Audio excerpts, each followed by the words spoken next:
ይህ ከተማዋን ያሸበረ ጋንግስተር በእንቅልፍ ምክንያት ያረፈደውን ቅጥረኛውን ሊቀሰቅሰው በደም ፍላት ወደ ቤቱ ሄደ። በሩን የከፈተችለት ግን የልጁ እህት በመሆኗ እንዳያት ንዴቱ ሁሉ ለቀቀው። ሬጂ በህይወቱ እንደሷ ያለች ማራኪ ሴት ፈጽሞ አይቶ አያውቅም። ልጅቷ የሎሚ ከረሜላ እየመጠጠች አይኑን ስታየው ደግሞ ባሰበት። የመጣበትን ጉዳይ ረስቶ ማራኪ በሆኑ ቃላት ያቆለጳጵሳት ጀመር።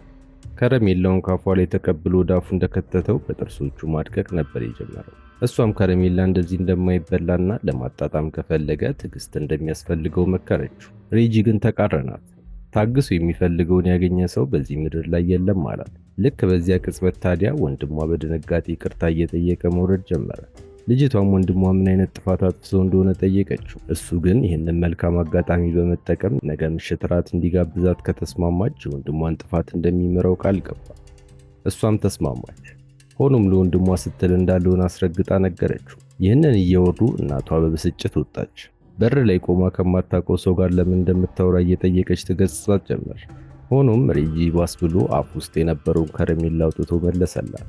እሷም ምንም ሳታፍር ወደ አፏ ስትከተው እናትየው አይኗን ማመን አልቻለች። ሰላም፣ ዛሬ ማቀርብላችሁ ሌጀንድ የተባለውን ምርጥ አክሽን ፊልም ሲሆን ይህን በእውነተኛ ታሪክ ላይ የተመሰረተ ፊልም ላይክ እና ሰብስክራይብ እያደረጋችሁ ጀምሩ እያልኩ በአክብሮት እጠይቃለሁ።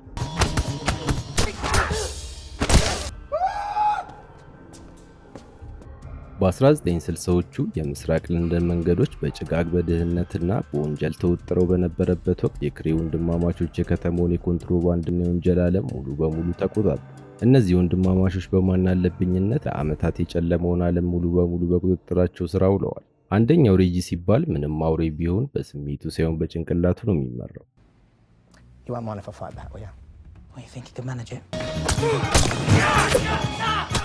ልቡ ለፍቅር ክፍት ነው። በተቃራኒው ወንድሙ ሮን ግን ጨርቁን አልጣለም እንጂ እብድ ነው። ከየትኛውም ጋንግስተር ለየት የሚያደርገው በራሱ የቅዠት ዓለም ውስጥ የሚኖር መሆኑ ሲሆን ቅዠቶቹን በማመን ሁሉም ሰው በማንኛውም ሰዓት ሊያጠቃኝ ይችላል ብሎ መጠራጠሩ ደግሞ ይበልጥ አደገኛ ያደርገዋል። ሐኪሞች ፓራኖይድ ስኪዞፍሬኒያ ይሉታል። በዚህ ምክንያት የሰዎችን ቤት አቃጥሎ ብዙ ሕይወትን በማጥፋቱ አሁን የአእምሮ ሆስፒታል ውስጥ ሕክምናውን እየተከታተለ ይገኛል። በሌላ በኩል ሬጂ ሌሊቱን በሙሉ ከውጭ ቆሞ ሲሰልሉት ላደሩት የፖሊስ መኮንኖች ሻይ ይዞላቸው ቀረበ። በእነሱ ቤት አላየንም ብለው ነበር ያሰቡ። እሱም በመኪና ምርጫቸው ማሾፍ ጀመረ። በተለይም ኒፐር የተባለውን መርማሪ እውነተኛ ወንጀለኞችን ከመያዝ ይልቅ በሱ ላይ ጊዜያቸውን ማባከናቸውን ሞኞች እንደሚያደርጋቸው ገልጾ ጥሏቸው ሄደ። በመንገዳቸው ላይ ሬጂ ለአካባቢው ማህበረሰብና ለደካሞች የሚያሳየውን ደግነት ሰላዮቹ ፖሊሶች እየተመለከቱት ነበር። የሰፈሩን ጎረቤቶች እያነጋገረ ሰላምታ እየሰጠ ሲያልፍ መርማሪ ኒፐር ደሙ ፈላ። ነዋሪዎቹ ከእንደዚህ አይነት የታወቀ ጋንግስተር ጋር በክብር ሲወያዩ፣ ሕግ አስከባሪዎችን ግን መሸሻቸውና መፍራታቸው ለምን እንደሆነ አልገባውም። ይህ በእንዲህ እንዳለ ሬጂ ፍራንክን እህት ካየበት ሰዓት ጀምሮ ከአይምሮ ሊያወጣት አልቻለም። በጉዟቸው ላይም ስለ እህቱ ባህሪና ስላሳለፈች ሕይወት ደጋግሞ በጥያቄ ወጥረው ጀመሩ። ከዚያም በአንድ ጠባብ መንገድ ላይ መኪናቸውን አቆሙ። ከዛም ሬጂና ኦሊ የተባለ አጋሩ ከፖሊስ እይታ ተደብቀው ተሰወሩባቸው። መርማሪ ኒፐር የፖሊስ መኪናውን አቁሞ በእግሩ ሊከተላቸው በቻለው ፍጥነት ሮጧል። ነገር ግን የቱንም ያህል ቢጥርና ቢጋደል ሊደርስባቸው አልቻለም። ሬጂና ኦሊ የሄዱት በአእምሮ ሕክምና ማዕከል ውስጥ የታሰረውን ወንድማቸውን ለመጠየቅ ነበር። በሕክምና ክፍል ውስጥ ሮንን እንዳገኙትም እብደቱ እንዳልቀነሰለት ተገነዘቡ። የሌሎቹን አእምሮ በሐሳቡ ብቻ በመቆጣጠር ምግባቸውን እንዲያካፍሉት እንዳስገደዳቸውና እንደተሳካለት አወራላቸው። ሁለቱም የሚያወራውን ባያምኑትም ወንድሙን ላለማስቀየም ሲሉ ብቻ በታሪኩ ተደነቁ። ምንም እብድ ቢሆን ወንድሙ እዚህ ማዕከል ውስጥ መቆየቱን ያልፈለገው ሬጂ ታዲያ የሮንን የሕክምና ጉዳይ የሚከታተለውን ዋና የአእምሮ ሐኪም እጁን ለመጠምዘዝ ወሰነ። እንዳሰቡት ብዙ አላለፋቸው። ሐኪሙ ገና ሬጂ ክሬን የሚለውን ስም ሲሰማ ብቻ በፍርሃት ተርገፈገፈ። ለሕይወቱ ሲልም ሮንን ሙሉ ጤነኛ መሆኑን ገልጾ መውጣት እንዳለበት ቦርዱን አሳመነ። ይሁን እንጂ ሐኪሙ ዝም ብሎ ሊለቀው ስላልፈለገ ሬጂን አግኝቶ አጥብቆ አስጠነቀቀው። የሮን አእምሮ በፍጹም የተረጋጋ እንዳልሆነና እንደውም ከቀድሞ እየባሰበት በመምጣቱ በማንኛውም ሰዓት እንዲከታተሉት አደራ አለ። በተጨማሪም መጥፎ ሐሳቦቹን በቁጥጥር ስር ለመዋል በቀን 2 ጊዜ መውሰድ ያለበትን ከባድ መድኃኒት ለሬጂ ሰጠ። በመጨረሻ ይህንን ካልዋጠ የብዙ ሰዎች ሕይወት ማጥፋቱ እንደማይቀር አስጠንቅቆት ተለያዩ። በሚቀጥለው ቀን ሬጂ ከፍራንሲስ ጋር የተቀጣጠሩበት ሰዓት ደርሶ ቤታቸው ተገኘ። ፍራንሲስም የእናቷን ተደጋጋሚ ተቃውሞ ወደ ጎን በመተው ለመሄድ ተዘጋጅታለች። መጀመሪያ የወሰዳት በከተማው እጅግ ዘመናዊ ወደሆነ የምሽት ክለብ ሲሆን እዚያም እንደደረሱ በቦታው የተሰበሰቡትን ታዋቂ ሰዎች፣ ባለስልጣናትና ነፍሰ ገዳይ ወንጀለኞች አንድ በአንድ አሳያት። በዚህ መልኩ የመጀመሪያውን ቀጠሯቸውን እያጣጣሙ እያለ ግን የሬጂ ታማኝ ረዳቶች ደረሱ። ለአስቸኳይ ስራ ለብቻው ጠርተውት ጃክ የተባለው ነጋዴ ለሬጂ ከሚሸጣቸው ህገወጥ ዕቃዎች ላይ የሚያገኘውን ትርፍ እያጭበረበረ መሆኑ በሚስጥር ነገሩት። የሚገርመው ግን ሬጂ እርምጃ አልወሰደበትም። ጃክ የሰረቀውን ገንዘብ በሙሉ ከመለሰና ዳግመኛ እንደማይሰርቅ ቃል ከገባ ይቅርታ እንደሚያደርግለት በለስላሳ አንደበት ገለጸ።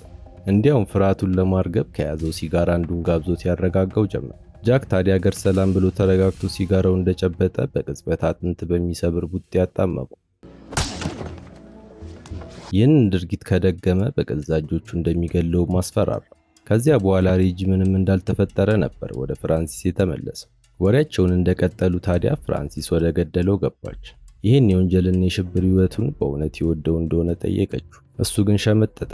ሰላም የምሽት ክለብ ባለቤት ብቻ መሆኑን ነበር የነገራት። በእርግጥም ሬጂ ራሱን እንደ ወንበዴ ወይም እንደ ጋንግስተር አይደለም የሚያየው። አሁን ያለችው ዓለም ምን ያህል የተሰበረች፣ በሙስና የተጨማለቀችና ፍትህ የራቃት መሆኗን ገለጸ። እሱም እንደ ማንኛውም ሰው ገንዘብ መስራት ላይ እንደሚያተኩር እንጂ ንጹሐን ዜጎች ላይ አንድም ቀን እጁን አንስቶ እንደማያውቅ አስረዳት። ፍራንሲስን በንግግሩና በማንነቱ ሙሉ በሙሉ ተማርካ በስሜት ሳመችው። በዚህ ሁኔታ እነዚህ የሁለት ዓለም ሰዎች ግንኙነታቸው ጠብቆ ጥቂት ሳምንታት አለፉ። በዚህ ቀን ወንድሙን ሊያስተዋውቃት ወስኖ በከተማው ዳርቻ ላይ በሚገኝ መኖሪያ ቤቱ ወሰዳት። ፍራንሲስ የሆነ ሰው ከሮን ቤት በሚስጥር ወጥቶ ሲሄድ አይታለች። ሮን ግን ነገሩን አስተባብሎ ራሱን አስተዋወቀ። አሁን ከስር ስለተለቀቀ ከወንድሙ ሬጂ ጋር በመሆን በቅርቡ መላው የለንደን ከተማን በእጃቸው እንደሚያደርጉ በኩራት ነገራት። ይሁን እንጂ በቀናት ውስጥ እነዚህ ወንድማማቾች በደቡብ ለንደን ውስጥ በኃያልነት ከሚንቀሳቀሰውና ኤዲና ቻርሊ በተባሉ ሰዎች ከሚመራው ቡድን ጋር ከባድ የይዞታ ግጭት ውስጥ ገቡ። ይህ አደገኛ ቡድን ጠላቶቻቸውን በስጋ መንጠቆ ዘቅዝቆ በመስቀልና ሚስጥራቸውን እስኪያወጡ ድረስ ጥፍራቸውን በመንቀል ይታወቅ ነበር። አሁን ታዲያ ከሬጂ ሰዎች አንዱን በሱ ይዞታ ስር በነበረው ቀጠና ውስጥ ፍቃድ ሳይኖረው ሲነግድ በማግኘታቸው ክፉኛ ተቆጥተዋል። በዚህ ምክንያት በሬጂ ላይ የመኪና አደጋ ለማድረስ የመጀመሪያውን ያጸፋ እርምጃ ወሰዱ።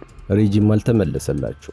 የቡድኑ መሪዎች በደስታ እየተመገቡ በነበሩበት ምግብ ቤት ውስጥ መኪናውን በፍጥነት ሄዶ እንዲጋጭና እንዲያፈርሰው በማድረግ አጸፋውን መለሰ።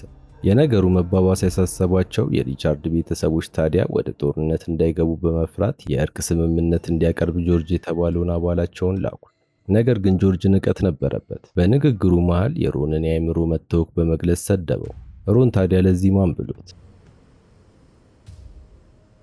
አይኖቹ ሊጎለጎሉ ደርሶ ወዲያውኑ ሽጉጡን መዘዘ። በውይይት ወቅት ተላላኪውን መግደል ቁጥር 1 የሆነውን የጋንግስተር ሕግ ስለሚጥስ ሬጂ ፈጠን ብሎ ተላላኪውን ከቦታው አባረረው። ከአንድ ሰዓት በኋላ ሁለቱ መንትዮች ዋናው የእርቅ ቀጠሮ ወደ ተያዘበትና በጠላቶቻቸው ይዞታ ወደሚገኘው መጠጥ ቤት ደረሱ። ነገር ግን ወጥመድ ነበር። ወዲያውኑ በታጠቁ ጠላቶቻቸው ዙሪያውን ተከበቡ። ሮን ምንም አልደነገጠም። ሬጂም ቢሆን ከቡችላ እንኳን ሳይቆጥራቸው የድራፍትን ኳሊቲ እያደነቀ ይገኛል። ሮን በእርጋታ ወደ እነሱ በመጠጋት ሊመቱባቸው ያሰቡትን ብረታ ብረቶች ተመለከተ። በጣም አዘነባቸው። ለጦርነት እንደመጣችሁ እያወቃችሁ እንዴት የህፃናት መጫወቻዎች ይዛችሁ ትመጣላችሁ እያለ አንባረቀባቸው።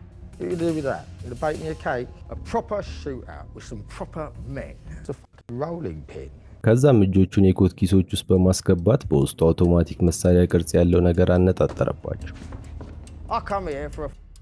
እንደዚህ አይነት የህፃናት ፍልሚያ ውስጥ አልገባም በማለት እየተሳደበና እያማረረ በሩን ከፍቶ ወጣ። ሁሉም ግራ ገብቷቸዋል። በሰዓቱ ሬጂ ብቻ ነው ተረጋግቶ ድራፍቱን እየቀዳ የነበረው። ወንበዴዎቹ ታዲያ ወንድሙ ቦቅቧቃ እንደሆነ እየተናገሩ ወደ ሬጂ ሲቀርቡ እሱም የብረት ቀለበቱን እጁ ላይ እያሰረ ወንድሙ እንዳልተሳሳተ በመናገር ትኩረታቸውን ሳቡ። ይሄ ሁሌ ወንድማማቾቹ ቀመር እንደሆነ የምንረዳው ሮን ኪስ ውስጥ የነበሩትን መዶሻዎች ይዞ በቀስታ ከኋላቸው ሲጠጋ ነበር። ፍልሚያው አሰቃቂ ነው።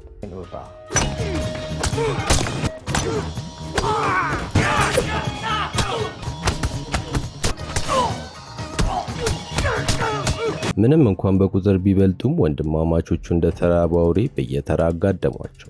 ሮን በጥርሶቹ ሳይቀር እየዘነጠለ ያለ ምሕረት ነበር የጨፈጨፋቸው።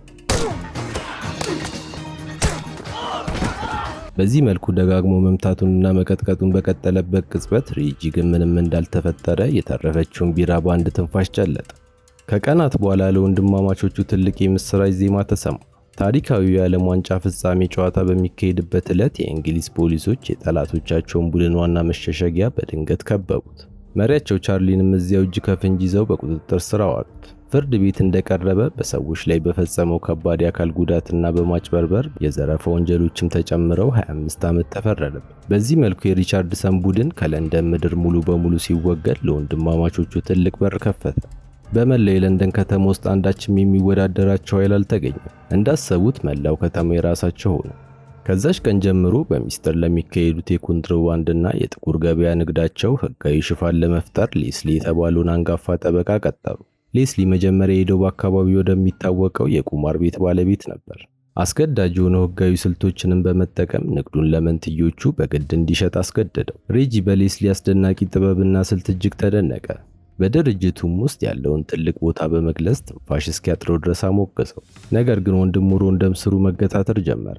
ጠበቃው ምንም አልተመቸውም፣ ቅንጣት ታህልም አላመነውም። የሌስሊን የለሰለሰና ተንኮለኛ ባህሪ ጠላው። እውነተኛ ወንጀለኛ ነገሮችን ፊት ለፊት በግልጽ የሚናገርና ሰዎችን የሚያስፈራራ መሆን አለበት ብሎ ያምናል።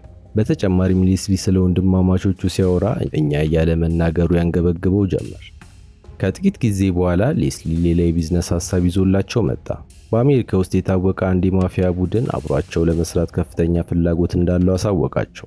እንደተጠበቀው መጀመሪያ የተቃወመው ሮን ነበር። ሬጂ ግን የነገሩን ጥቅም በማሰብ ሌስሊን አስቸኳይ ስብሰባ እንዲያዘጋጅ አዘዘው። ይህን ማፊያ ወክለው ከመጡት ግለሰቦች ጋር በተገናኙበት ሰዓት በክፍሉ ውስጥ ታላቅ የፍርሃትና የጥርጣሬ መንፈስ ሰፈነ። ሬጂ መጀመሪያ ላይ የሚሉት ነገር አልጣመው። ሰዎቹ አብረው ከመስራት ይልቅ ወንድማማቾቹን መቅጠር የፈለጉ ይመስላሉ። እሱም ያላቸው ይህንኑ ነበር። ተወካዮቹ ግን ይዘውት የመጡትን ሻንጣ ከፍቶ እንዳይጋበዙት። አንዱ ሻንጣ ሙሉ በሙሉ በዶላር የተሞላ ነበር። ሁለተኛው ሻንጣ ደግሞ ወደ $1 ሚሊዮን የሚያወጡ ቦንዶች ሞልተውታል። ተወካዮቹ ቀጥለው በዚህ ቢዝነስ የሚያተርፉትን ትርፍ 60-40 ለመካፈል ሐሳብ አቀረቡ። ነገር ግን ሬጂ ሐሳባቸውን ውድቅ አደረገው።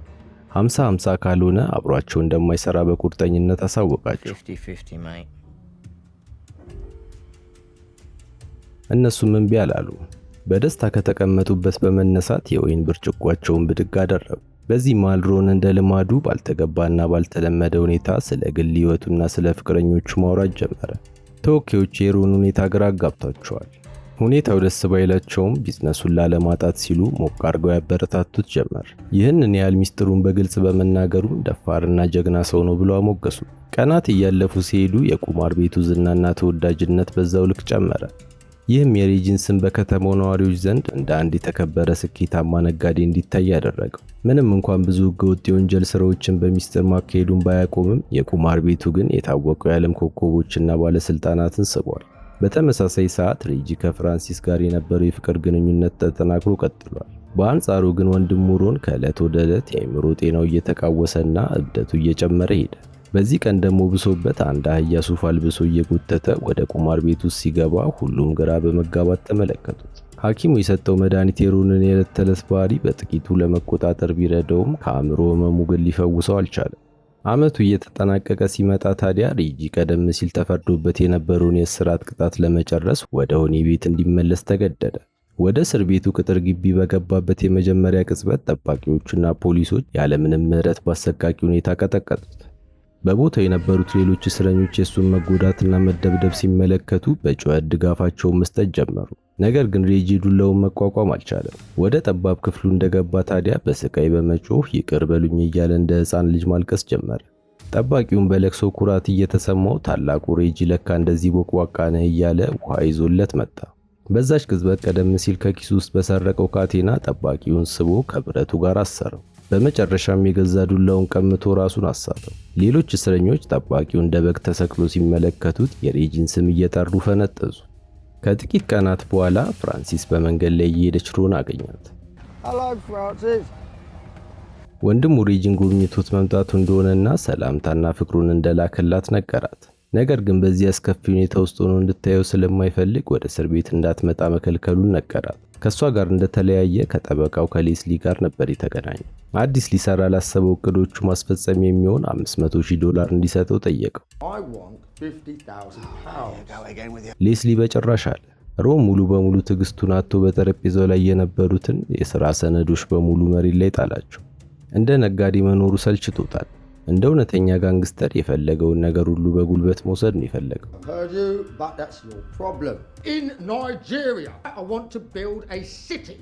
ሌስሊም በነገሩ በጣም ስለተሰላቸ ጉዳዩን በተመለከተ ከባንክ ጋር ለመነጋገር ተስማሙ። ነገር ግን በዛቻና በጉልበት ሊያስፈራራው እንደማይችል በድፍረት ነገረው። ሬጂ መታሰሩ የጎዳቸው እዚህ ጋር ነበር። ወንድሙን መቆጣጠር የሚችለው ብቸኛው ሰው እሱ በመሆኑ ማንም ምንም ማድረግ አልቻሉ። በተለይ ከጠበቃቸው ሌስሊ ጋር ሌት ተቀን መጣላት ጀመሩ። በዚህ መሃል ፍራንሲስ የሬጂን ትዕዛዝ ወደ ጎን በመተው ወደ እስር ቤት ሄዳ ጠየቀችው። ሬጂ በዚህ ሁኔታ ውስጥ ሆኖ ስላየችው ክፉኛ ተናደደ። እሷ ግን በጠባቂዎቹ የደረሰበትን ድብደባ ለበላይ አካል አሳውቃ ክስ ለመመስረት ወሰነች። በዚህ ጊዜ ሬጂ በእስር ቤቱና በፖሊስ መዋቅር ውስጥ ያሉትን የሙስና ስርጭት ምን ያህል ጥልቅና አስፈሪ መሆኑን በዝርዝር አስረዳት። እሷም በዚህ ላይ ተመርኩዛ ፍራንሲስ የወንጀሉን ዓለም ሙሉ በሙሉ ትቶ እንዲወጣ በእንባ ተማጸነችው። እሱ ግን ነገሩ እሷ እንደምታስበው ቀላል እንዳልሆነ ነገራት። የዛን ቀን ምሽት ክለባቸው ውስጥ ትልቅ የሙዚቃ ትዕይንት እየቀረበ ይታያል። ቀዊው ሮን ታዲያ በድንገት ወደ መድረኩ ላይ ወጣ። አንዱን የሙዚቃ መሳሪያ ላይ እውቀቱ መምታት ጀመረ። ከዚያም ማይክሮፎኑን አንስቶ የመጡትን ባለጸጎችና ታዋቂ እንግዶች በስድብ ያጥረገርጋቸው ጀመር። እንዲሁም አጸያፊ የሆኑ የወሲብ ቀልዶችን ቀለደ። በክፍሉ ውስጥ ካሉት እንግዶች መካከል ታማኝ ረዳቱ ቴዲ ብቻ ነበር በቀልዶቹ የሳቀው። ጠበቃው ሌስሊ ይህንን አስነዋሪ ድርጊት በሩቁ ሆኖ ተመለከተ። የሮን እብደት ድርጅቱን ወደ ምን አይነት ጥፋት ሊመራው እንደሚችል በማሰብም ትልቅ ስጋት ውስጥ ወደቀ። ከብዙ ወራት እስር በኋላ ሬጂ በመጨረሻ ከእስር ቤት ተለቀቀ። መጀመሪያ የሄደውን ፍራንሲስ ጋር ነበር። በሰዓቱ የመኝታ ክፍሏ መስኮት ላይ ቆማ ነበር። እሱም በግንቡ ላይ ተንጠላጥሎ የጋብቻ ጥያቄ ያቀረበላት። ፍራንሲስ በአንድ ጥብቅ መስፈርትና ቅድመ ሁኔታ ብቻ በሐሳቡ ተስማማች። የወንጀልና የጋንግስተርነት ሕይወቱ ሙሉ በሙሉ ለመተው ቃል መግባት ነበረበት። ሬጂም አልተከራከረም። ዳግመኛ ወደ ወንጀል ዓለም እንደማይመለስና ከዚህ በኋላ ሰላማዊ ሰው እንደሚሆን ቃሉን ሰጣት። ደስታቸውን ለማክበር ሁለቱም ተያይዘው ወደ ክለቡ ነበር ያመሩ። ነገር ግን ቦታው ላይ እንደደረሰ ክለቡ ሙሉ በሙሉ ባዶ ሆኖ በማየቱ በከፍተኛ ድንጋጤ ተዋጠ። ጠበቃቸው ሌስሊ ወደ እነሱ ቀርቦ የተፈጠረውን ሁሉ አስረዳቸው። በሮን እብደትና አስነዋሪ ድርጊት ምክንያት የነበሩት ደንበኞች በሙሉ ጥለዋቸው እንዲሄዱ ነገር። በተጨማሪም ሮን ከባንክ የወጣውን ከፍተኛ መጠን ያለው ዶላር ድርጅታቸው ሙሉ በሙሉ እንደሚያከስረውና ታሪካቸውን እንደሚያበቃለት በሐዘን አስረዳው። ይህ ሁሉ ሲሆን ታዲያ ሮን ከርቀት ገደለኝ ዛሬ እያለ የሚመጣውን እየጠበቀ ነበር። ሬጂ በከፍተኛ ቁጣ ተሞልቶ ወደ ሮን ቀረበ። ፊቱ ላይ ይነበብ የነበረው ቁጣ እጅግ የሚያስፈራ ነበር። በዚህ መሃል ፍራንሲስ ልታስማማቸው መሃል ስትገባ ሮን ተቀየረ። አጸያፊ ቃላትን አውጥቶ ሲናገራት ሬጂ ትዕግስቱን መቆጣጠር አቃተው። ይቅርታ እንዲጠይቃት ቢያስጠነቅቀውም ሮን እየባሰበት በመምጣቱ ሳያስበው አንስቶ አፈረጠ።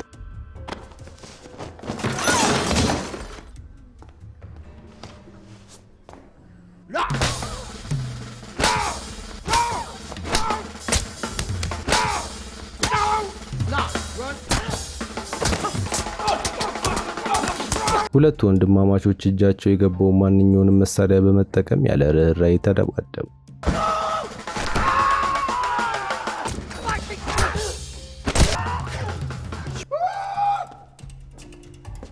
ሬጂ በእስር ቤት ውስጥ በቆየባቸው ጊዜያት አካላዊ ጥንካሬው ጨምሮ ስለነበር በከፍተኛ ሁኔታ ደብድቦ ዛተ።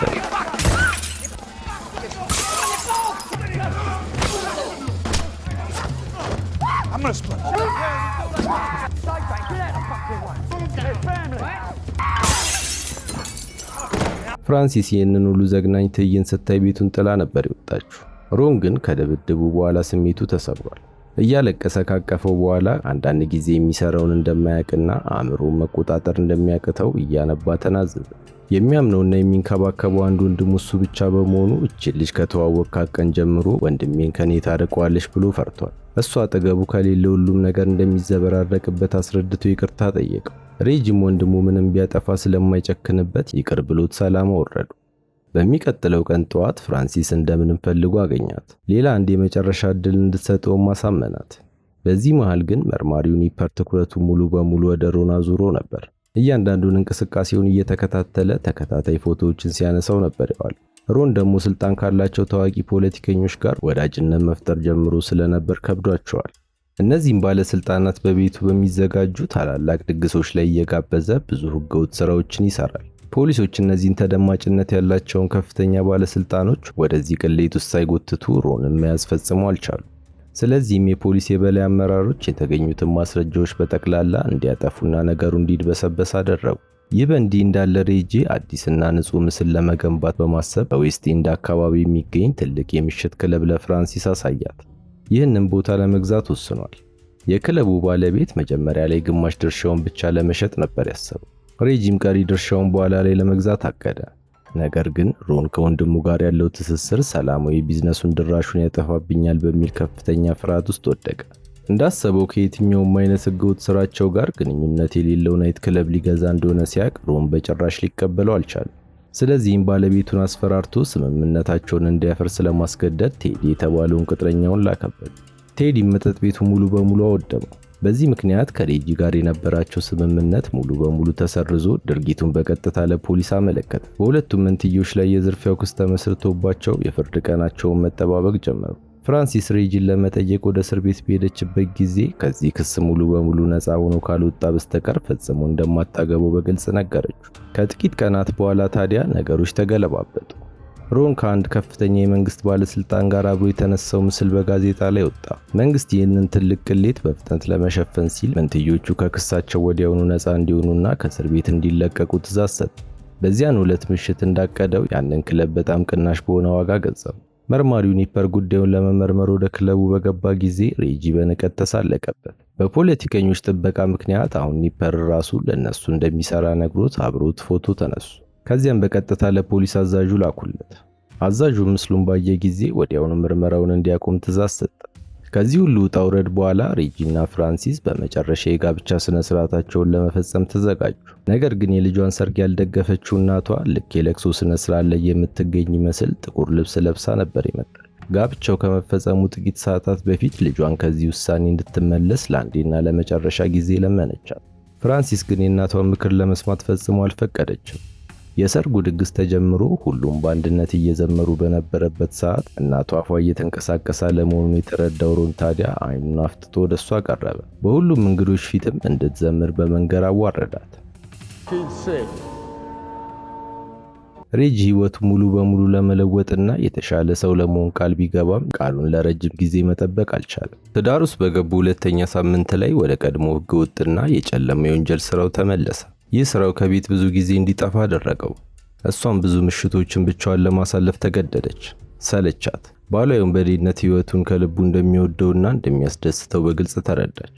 ፍራንሲስ ከሮንና ከወላጆቹ ጋር ለመቀራረብና ጥሩ ግንኙነት ለመፍጠር ብትሞክርም እነሱ ግን ጣል ያደርጓት ነበር። ሙያ የሚባል እንደሌላትና ሻይ እንኳን ማፍላት እንደማትችል እያነሱ ሲቦጭቋት አለች የለች እንኳን አይሉ። ለሬጂ ፈጽሞ አትመጥንም በሚል ያጥላሏት ነበር። ነገሩን ይበልጥ የከፋ ያደረገው ደግሞ መርማሪው ኒፐር እሷ በሄደችበት ሁሉ በስውር መከተል ጀመረ። በዚህ ሁሉ ጫና ህይወቷ የተመሰቃቀለው ፍራንሲስ ታዲያ የስነ አእምሮ መድኃኒቶችን ከመጠን በላይ መውሰድ ጀመረች። በተወሰኑ ጊዜዎችም ውስጥ ሙሉ በሙሉ በእነዚህ ኪኒኖች ላይ ጥገኛውን አረፈች። ይህ በእንዲህ እንዳለ ቀደም ሲል ገንዘብ ያጭበረበራቸው ጃክ በድጋሚ ሌላ ስህተት ሰራ። ሬጂም እንደተለመደው ከደበደበው በኋላ ፍራንሲስን ደስ ለማሰኘት ሲል አዲስ መኪና ገዛላት። ነገር ግን አብረው ጊዜ እንዲያሳልፉ ስትጠይቀው ፈቃደኛ አልሆነም። ምክንያቱን እንኳን መናገር አልፈለገም። የዛን ቀን ከቡድኑ ጋር በመጠጥ ቤት ውስጥ እያሉ ጠበቃው ሌስሊ ለሬጂ ስለ ወደፊት ህይወቱ ማሰብ እንዳለበትና የወንጀል ስራውን ትቶ ወደ ቀጥተኛ መንገድ መመለስ እንደሚገባው መከረው። ሮን ይህንን ምክር በሰማ ጊዜ በከፍተኛ ንዴት ጦዘ። በፍጥነትም አንድ ጠርሙስ አንስቶ የሌስሊ ጭንቅላት ላይ ያፈረሰው። ሌሎች ሰራተኞች ተረባርበው በፍጥነት ወደ ሆስፒታል ይዘውት ከመሄዳቸው በፊትም በርካታ ብርጭቆዎችን በንዴት እየወረወረ ነበር። ሬጂ የሮንን እብደት መቋቋም አልቻለም። ይባስ ብሎም መድኃኒቱን መውሰድ ማቆሙን ሲረዳ ባህሪው ከቀን ወደ ቀን ይበልጥ የተበላሸው በዚህ ምክንያት እንደነበር ተረዳ። ብዙም ሳይቆይ የአሜሪካ ጋንግስተሩ ከሬጂ ጋር በድብቅ ተገናኘ። ሮንን በአግባቡ እንዲይዘውና እንዲቆጣጠረው አጥብቆ አሳሰበው። እንዲህ አይነት አደገኛ ወንጀሎችን እየሰሩ ባሉበት ሰዓት ሮን ከታዋቂ ፖለቲከኞች ጋር አብሮ መታየቱ ለስራው በጣም አደገኛ መሆኑን ነገረው። ሬጂ ሰው ምን እያለው እንደሆነ በሚገባ ተረድቷል። ለዚህም ምን ሆነ ነው እሱ እኮ ወንድሜ ነው፣ እንዴት እሱ ላይ እንዲህ አይነት እርምጃ እንደወስድ ትገፋኛለህ አለው። የዛን ቀን ወደ ቤቱ ሲመለስ ፍራንሲስን ሰላም እንኳን አላላትም። እሷም የመድኃኒት ጥገኝነቷ እየተባባሰ መጣ። በዚህ መሃል የፈረሰው የጠላታቸው ቡድን መሪ የነበረው ጆርጅ ያጣውን የከተማ ግዛት ለማስመለስ እየጣረ ይገኛል። በቀጥታ ወደ ወንድማማቾቹ ግዛት ውስጥ ገብቶም የመጋዘናቸውን ስራ አስኪያጅ ደበደቡ። በማግስቱ ታዲያ የመጋዘኑ ባለቤት እርዳታ ለመጠየቅ በቀጥታ ወደ ሮን ነበር የሄደው። ሮን ስለ ቅጥረኞቹ ደካማነት ለደቂቃዎች ሲወቅሳቸውና ሲሰድባቸው ከቆየ በኋላ አንድ ሐሳብ አቀረበ። ከትርፋቸው ላይ ከፍተኛ ገንዘብ ለማስረከብ ፈቃደኛ ከሆኑ ጆርጅን ለአንዴና ለመጨረሻ ጊዜ ሊያጠፋላቸው ተስማማ። የዛን ቀን ምሽት ሮን ሽጉጡን ታጥቆ ወደ አንድ መጠጥ ቤት ገባ። ቦታው ላይ ተሰብስቦ የነበረውን ሕዝብ ከምንም ሳይቆጥር አንዳችም ሳያመነታ ጆርጅን ጭንቅላቱን ብሎ ደፋ። ይህንን አስከፊ ድርጊት ሬጂ ሲሰማ የሚያደርገው ነበር የጠፋው። ሮንም የሚከተለውን ስለሚያውቅ ሮጦ እናቱ ቤት ነበር የሄደው። አንዴ ውጪ ላናግርህ እያለ ራሱን ለመቆጣጠር እየሞከረ ሊያስወጣው ቢሞክርም እናታቸው መሃል ገብታ ተለማምጣ ነገሩን አቀዘቀዘች። ሬጂ አሁን ያለው አማራጭ በግድያ ላይ የነበሩትን ማስረጃዎች ማጥፋት ብቻ ነው። ቴዲ የተባለውን አገልጋዩን ጠርቶ ሮን በዚያ መጠጥ ቤት ውስጥ የተጠቀመባቸውን ልብሶችና ሽጉጦች በፍጥነት ወስዶ እንዲያጠፋቸው በሚስጥር አዘዘው። በተጨማሪም በቦታው የነበሩትን የአይን ምስክሮች በሙሉ አፈላልጎ እንዲያገኛቸው አዘዘው። ለፖሊስ አንዳችም ነገር ተናግረው ከሆነም በቅርብ እንዲከታተል መመሪያ ሰጠ። ሬጂ ከቤቱ ወጥቶ ከመሄዱ በፊት ታዲያ ጠረጴዛ ላይ የነበረውን መድኃኒት አንስቶ ከዚህ በኋላ በሰዓቱ መውሰድ እንዳለበት በጥብቅ አሳሰበው። ይህ በእንዲህ እንዳለ ፍራንሲስ በሁኔታው ሙሉ በሙሉ ተስፋ ስለቆረጠች ሮንን በሕግ ቁጥጥር ስር እንዲያውለውና በፖሊስ እንዲያስይዘው ሬጂን እያለቀሰች ለመነችው። እሱ ግን የገዛ ወንድሙን ፈጽሞ አሳልፎ መስጠት አልፈለገም። በዚህም እየተጨቃጨቁ እያለ ነበር ፍራንሲስ ሙሉ በሙሉ የኪኒኖቹ ሱሰኛ መሆኗን የተረዳው። ልቡ ክፉኛ አዘነ። በሌላ ትዕይንት በስኮትላንድ በሚገኝ የመንግስት መስሪያ ቤት ውስጥ መርማሪው ኒፐር በወንድማማቾቹ ላይ ሕጋዊ ምርመራ ለመጀመር የሚያስችለውን ፍቃድ አገኘ። መጀመሪያም የጆርጅን ግድያ እንደመነሻ በመጠቀም ሮንን ከሌሎች ተጠርጣሪዎች ጋር አቆሙ። ከዛም ቦታው ላይ የነበረች ሴት ይዞ መጣ። ነገር ግን ሴትየዋ ደፍራ እሱ ነው ማለት አልቻለችም። ይህንን ካደረገች ነገ የሚያደርስባትን ስለምታውቅ በጭራሽ ቦታው ላይ አልነበረም ብላ ዞራለች። ይህ በእንዲህ እንዳለ የቡድኑ አባላት እንደፈለጉ ወደ ቤቷ እየመጡ ሰላም የነሷት ፍራንሲስ መሯታል። መከራና ስቃዩን ከቀን ወደ ቀን እየበረታ መጣ። አንድ ቀን መንገድ ላይ ከሬጂ ጋር እየሄዱ ሳለ የአይን ምስክር ሆና ፖሊስ ጣቢያ የተጠራችው አዛውንት ገና ከሩቁ ስታያቸው መንገድ ቀይራ ስትሄድ ተመለከተች። ምን ሆና እንደሆነም ስትጠይቀው ሬጂ አልዋሻትም። ምስክርነቷን ከሰጠች ልጆቹን ቀድማ ተሰናብታቸው እንድትሄድ ቀደም ብሎ አስጠንቅቋት እንደነበር በግልጽ አስረዳት። የሬጂ መልካምነት ቀስ በቀስ እየተሸረሸረ ሄዶ በአንድ ዝናባማ ቀን ፍራንሲስ መኪናዋ ልዘጋ ብሎ ስትታገል ትታያለች። ሬጂ ግን ሊረዳት ከመሞከር ይልቅ ይሄ መኪና ሊገኝ የቻለው በምትጠለው ውንብድና ስራ ምክንያት እንደሆነ በመግለጽ ያሾፍባት ጀመር። አጸያፊ የሆኑ ስድቦችንም መሳደብ ሲጀምር ፍራንሲስ በጥፊ ብላ ወደ ውስጥ ገባች። ሬጂ ምን ያህል እንደተቀየረ ግልጽ የሆነላት እዚህ ጋር ነበር። በደም ፍላት ተከትሏት በመግባት ከግራ ቀኝ እንደ ቃይ ወረወራት፣ ክፉኛ ደበደባት። በማግስቱ ጠዋት ታዲያ ፍራንሲስ ይህንን የሲኦል ሕይወት ለዘላለም ጥላ ለመሄድ ሻንጣዋን አዘጋጀ። ሮን እየወጣች መሆኑን በተመለከተ ጊዜ ደስ ነበር ያለው። እንዲሁም ሻንጣዎቿን ተሸክሞ ረዳት። መንገድ ላይም አብሯት እየተራመደ ምን እንደተፈጠረ ጠየቃት። ምንም እንኳን በመሄዷ በውስጡ ቢደሰትም የወንድሙ የጭካኔ ድርጊት ግን በጥብቅ ኮነነ። ወላጆቻቸው እነሱን እንዲህ ባለ መንገድ እንዳላሳደጓቸውን በግልጽ ነገራት። እሷም ለሰጣት እርዳታ መስግና ጉንጩን ሳመችው። ሮን ሁልጊዜም ቢሆን ከልብ ይወዳት እንደነበረ ለመጀመሪያ ጊዜ ተናዘዘ። ከጥቂት ሳምንታት በኋላ ሬጂ ጸጸቱን መቋቋም ባለመቻሉ ፍራንሲስን ይቅርታ ለመጠየቅ ቀጥ ብሎ ወደ መኖሪያ ቤቷ ሄደ። ነገር ግን ወንድሟ ፍራንክ ሊከለክለው የቻለውን ሞከረ። በዚህ መሃል ፍራንሲስ በሩን ከፍታ ወጣች። ሬጂ ይቅርታ እንድታደርግለትና ወደ እሱ እንድትመለስ ተለማመጣት። ሕይወቱን ሙሉ በሙሉ ለመለወጥ እንደወሰነም እየማለ ሊያሳምናት ሞከረ። ነገር ግን ፍራንሲስ ቃሉን ፈጽሞ ማመን ስላልቻለች ፊቷን በግልጽ አሳውቃ ትታው ወደ ውስጥ ገባ። ችግሩ ግን አንድ እውነት ፍንትው ብሎ ታያት። ከዚህ አደገኛ የጋንግስተር ቡድን ፈጽሞ ማምለጥ እንደማትችል ተረዳች። ከዚህ በኋላ መቼም የተረጋጋ ሕይወት እንደማትኖር ሲገባት በሕይወቷ ተስፋ ቆረጠች። ወዲያውም አደገኛ መድኃኒቶችን ቀላቅላ በመዋጥ እስከ ወዲያኛው አሸለበች። ወንድሟ ፍራንክ አስክሬኗን መሬት ላይ ወድቆ ሲያዩ መጀመሪያ የደወለው ለሬጂ ነበር። እሱም እየተከለፈለፈ ደረሰ። ውስጡ የሚሰማውን የሐዘንና የጥፋተኝነት ስሜት ዋጥ ለማድረግ እየሞከረ ለመጨረሻ ጊዜ ተሰናብቷት የጋብቻ ቀለበት መልሶ አደረገላት። በቀብር ስነ ስርዓቱ ላይ እናቷን ለልጇ ሞት ተጠያቂ እሱ እንደሆነ በመግለጽ መላው ሕዝብ ፊት ስትረግመው ነበር የዋለችው። በሌላ በኩል ሮንም ጥፋቱን ቀጥሏል። የወንድሙን መዘናጋት ተጠቅሞ የሚጠላውን ሌስሊን እንዲያስገድልለት ጃክ የተባለውን አገልጋዩን በሚስጥር ቀጠረው። ጃክም ትዕዛዙን ለመፈጸም በቀጥታ ወደ ሌስሊ መኖሪያ ቤት ሄደ። ነገር ግን ጠበቃው በሩን በከፈተ ጊዜ ጃክ አንገራገረ፣ ፈራ። ሌስሊን በፍጥነት ራሱን ለመከላከል የሞቱን ተጋደለ። በትንቅንቁ መሃል ሌስሊ ቢጎዳም ሽጉጡን ነጥቆ ጃክን ማባረር ቻለ። በሚቀጥለው ጠዋት መርማሪ ኒፐር ሌስሊን ለመጠየቅ ወደ ሆስፒታል ሄደ። ለገዛ ቤተሰቡ ሙሉ የሕግ ጥበቃ እንደሚያገኙ ዋስትና በመስጠት የወንድማማቾቹን ወንጀል ሁሉ እንዲያጋልጥ የቻለውን ያህል ይገፋፋው ጀመር። ችግሩ ግን ወዲያውኑ ሬጂ ደረሰበት። ከራሱ ታማኝ ምንጮች ሌስሊ ለኒፐር ሁሉንም የወንጀል ሰነዶች እና ሚስጥሮቻቸውን አሳልፎ እንደሰጠ ሰሙ። ሮን ግን ይህ ሁሉ አይመለከተውም። ይባስ ብሎ በአዳራሽ ውስጥ ድል ያለ ድግስ አዘጋጀ። ሬጂን በበቀል እሳት እየተንቀለቀለ ደረሰ። መጀመሪያ ምንም አልተናገረም።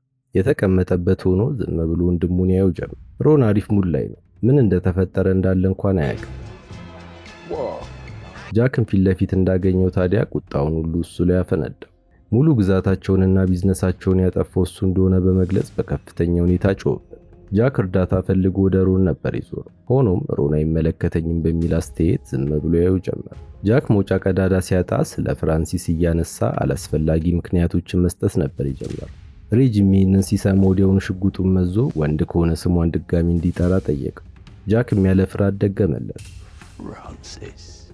ሬጂ ሳያመነታ ቃታውን ሲስበው ጥይት ስላልነበረው አላገኘውም። እሱም አጋጣሚውን በመጠቀም ለማምለጥ ሲሞከር ደም የጠማው ሬጂ ባገኘው ስለት በአሰቃቂ ሁኔታ በሳስቶ ገደለ። ሮን ይህንን ሲመለከት በግርምት ለምን እንደዚህ ያደረግክ ብሎ ነበር የጠየቀው። እሱም ፊቱን አዙሮ ምክንያቱም አንተን መግደል ስለማልችል ብሎ መለሰለት። ከዚያም በደም የተጨማለቀውን ቢላዋ የሮን ኪስ ውስጥ ከቶ ወደ ውጭ ወጣ። አጋሩ አልቢ ሊያስቆመውና ሊከራከረው ሞክሮ ነበር። ሬጂ ግን በቦክስ አላት ሞት ጥሎት ሄደ። በዚያ ድግስ ላይ የነበሩ በርካታ የዓይን ምስክሮች በመኖራቸው ምክንያት ፖሊሶች ያላቸውን የፖለቲካ ተጽዕኖ ከለላ በሙሉ ወደ ጎን ትተው መንትዮቹን በቁጥጥር ስር ለመዋል የሚያስችል ጠንካራ የሕግ ማስረጃ አገኙ። ይህ መላውን የለንደን ከተማ በቁጥጥራቸው ስር ውሎ የነበሩትን ዝነኞቹንና ጨካኞቹን የክሬ መንትዮች እውነተኛና አሳዛኝ የህይወት ታሪክ ፍጻሜ ሆነ። ሬጂ በእስር ቤት ውስጥ 33 ዓመታትን በብቸኝነት በስቃይ በጥልቅ የህሊና ጸጸት አሳለፈ። በአንድ ወቅት መላውን የለንደን ከተማ በብረት ክንዱ ያንቀጠቀጠና ያስደነግጥ የነበረው ያ ታላቅ የጋንግስተሮች አለቃ በእስር ቤት ውስጥ እድሜው እየገፋ ሲሄድ በሰውነት ውስጥ የካንሰር በሽታ ተሰራጨ። እንደ አውሮፓውያን አቆጣጠር በ2000 ዓመተ ምህረት በ66 ዓመቱም በከባድ ህመም ተጠቃ። መዳን የማይችልበት ደረጃ ላይ መድረሱን የህክምና ባለሙያዎች ሲያረጋግጡ የሀገሪቱ የበላይ አካላት ባሳዩት ርህራሄ ከእስር ቤት እንዲፈታ ተደረገ። ሆኖም ይህ ነፃነት አጭርና ጊዜያዊ ነበር። ከእስር ቤት ከተለቀቀ በሁለተኛ ሳምንቱ ህይወቱ አለፈ። በሌላ በኩል ደግሞ ሮን ሙሉ በሙሉ የአእምሮ ህመምተኛ መሆኑና ለህብረተሰቡ ጠንቅ የሆነ አደገኛ እብድ መሆኑ ተረጋግጦ የቀረውን ህይወቱን የአእምሮ ህክምና ሆስፒታል ውስጥ እንዲያሳልፍ ተደረገ። በዚህ ብቸኝነት በነገሰበት የሆስፒታል ክፍል ውስጥ የህሊና ስቃዩና እብደቱ እየተፈራረቀበት ሲኖር ቆይቶ በ1995 ዓ.ም በ61 ዓመቱ በድንገተኛ የልብ ድካም ህይወቱ አለፈ። እስከ መጨረሻው ስለተከታተላችሁኝ አመሰግናለሁ። ምንም አይነት ሐሳብና አስተያየት ካሉት ኮሜንት ላይ ለማስቀመጥ ወደ ኋላ ይበሉ። ቪዲዮውን ላይክ እና ሰብስክራይብ በማድረግ ያበረታቱን። አመሰግናለሁ።